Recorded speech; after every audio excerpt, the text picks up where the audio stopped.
Tantor Audio, a division of Recorded Books, presents Black Gun, Silver Star, The Life and Legend of Frontier Marshal Bass Reeves, by Art T. Burton, narrated by Ron Butler.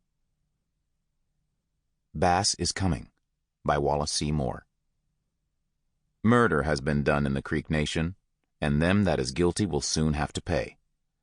Down in Fort Smith, the law has got the word, and everybody knows that soon old Bass is coming this way.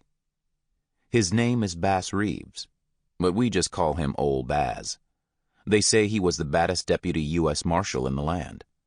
Killed himself 14 men in combat, rode 35 years for the law. But to this day, hardly anybody knows that he was a black man. Sometimes he comes in wearing a disguise, clowning, a-laughing and a-joking. Other times he comes in on a running horse, his Winchester be barking, and them Colts be a-smoking. All you outlaws, killers, whiskey peddlers, and thieves had better watch your back trail, because soon down in Fort Smith you will have your day. Judge Parker's court is where all you hard cases is a-headin', 'cause we just got the word that old Bass is on the way. Forward. My introduction to Bass Reeves came in an Oklahoma history course at Oklahoma State University in the late 1950s.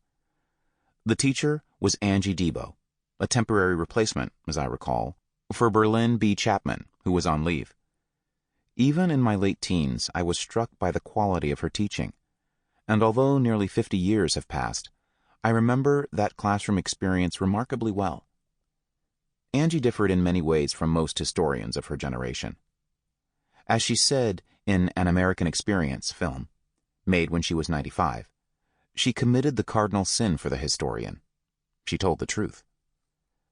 She ultimately chose to expose the means by which white Oklahomans preyed on the Indians and freedmen and their resources, rather than to glorify the land rushes and the triumph of white settlers and entrepreneurs. For that choice, she was blacklisted by the wealthy and politically powerful of Oklahoma, and could obtain only substitute or temporary teaching positions in institutions of higher learning in the state, like the one she held that summer in the late 1950s when I enrolled in her class.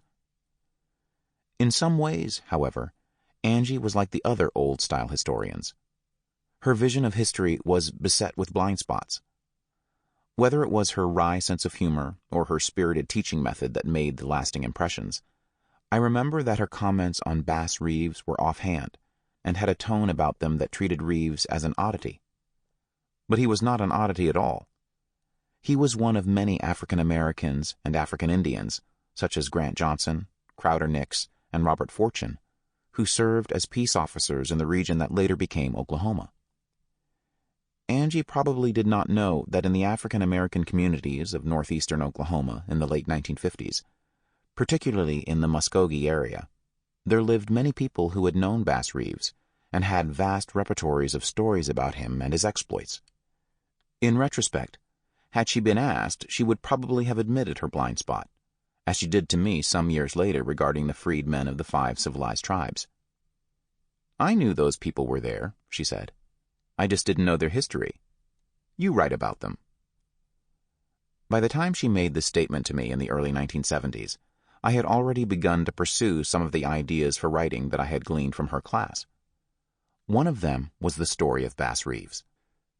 Although by then the study of African American history had become fashionable in academic history departments and historical research institutions, it was abundantly clear that decades of racial bias in historical research and in development of research collections had resulted in a dearth of resources for African American history of the Trans-Mississippi West. In addition, there was a general lack of access to what existed. It simply had not been deemed important enough for serious historians or professional archivists. Thus, during the next decade, William L. Katz, Lonnie Underhill, and I, and later Nudie Williams and others, worked from limited resources and lack of access to potential resources. By then, most people who had known Reeves were gone, so the stories we produced about him often failed to separate fact from fancy or reality from rumor. We had to wait for the emergence of another generation of researchers who, though facing the racial politics of research that we had faced, had better access to more resources to tell the story of Bass Reeves. One of those researchers is Art Burton, who, intrigued from childhood by the story of the bigger-than-life African-American Marshal, has been indefatigable in his pursuit of the trail of Bass Reeves. He has pored over archival collections, interviewed people in far-flung geographic regions, cranked roll after roll of microfilmed newspapers, and tirelessly traced each lead that came to him. The result of many years of such efforts is the largest assemblage of information about Bass Reeves known to exist.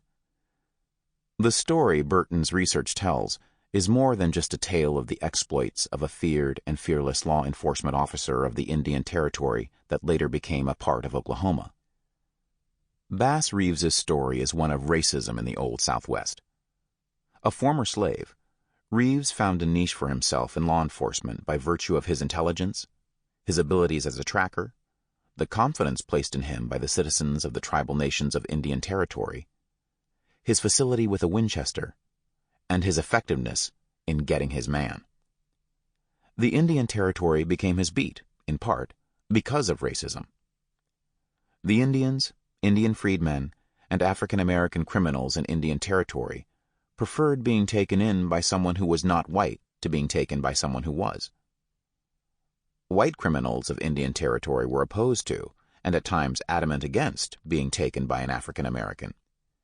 Even the lowest of white criminal offenders exercised what he considered his right to deny the authority of a person of African descent. For decades, Reeves successfully negotiated the boundaries between the racial groups who occupied the region that was his beat. Bass Reeves's story unfolded against the backdrop of struggle between the United States and the tribal nations for jurisdiction over Indian Territory. For Americans, the struggle was to achieve the fulfillment of manifest destiny. For the tribal nations, it was to defend national sovereignty.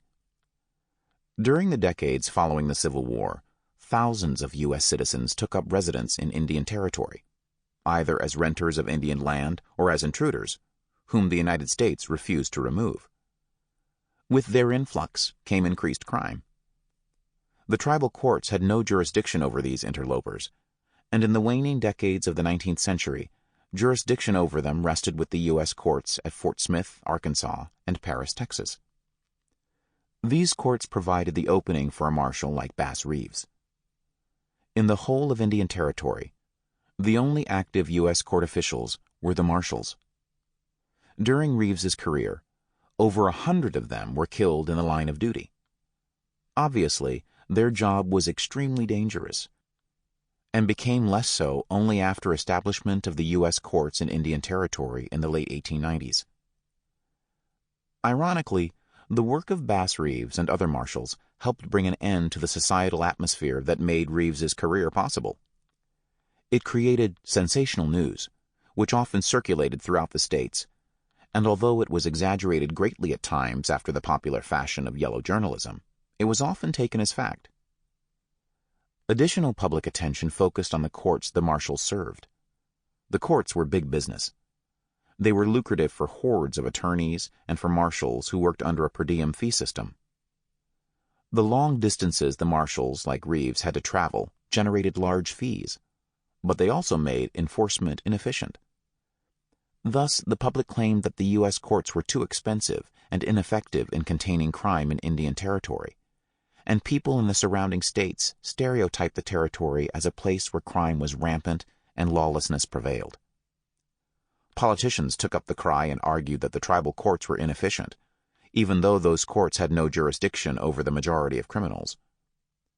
They argued that the tribal courts should be eliminated, and jurisdiction turned over to the U.S. courts. Momentum for the argument grew, and by an act of Congress, the United States finally usurped tribal court jurisdiction in the late 1890s. Against this backdrop of shifting jurisdictions and its attendant dangers, Bass Reeves plied his trade with a success that was due in part to his effectiveness as a lawman and in part to his rapport with a large portion of the population of the territory. His career survived the federal dissolution of the tribes and spanned the transition from Indian Territory into Oklahoma statehood. In the process, his image transformed from the hard-riding, Sample complete. Ready to continue?